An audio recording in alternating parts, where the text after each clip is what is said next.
చేయట్లేదు అంటున్నాడు.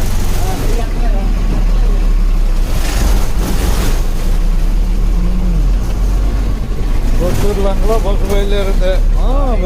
కొత్తూరు లంకలో బయలుదేరింది. ధన్యవాదాలు అందరికీ. కొత్తూరు లంక నుంచి కొత్త వాళ్ళుగా ఉన్నారు వీళ్ళు కూడా. బస్సు ఎక్కినందుకు ధన్యవాదాలు మీకు. ఎక్కడా టికెట్ తినాలి మీకు, తినాలేనా? బస్సు ఎక్కినందుకు ధన్యవాదాలు మీకు. నిజంగా ఉన్నదన్నట్టే కొత్తూరు లంకలో. కొత్తూరు లంక బస్సు అవి చేసుకో. ధన్యవాదాలు చేద్దాం. రామాలయం మనోహర్ పాలకుల రామాలయం.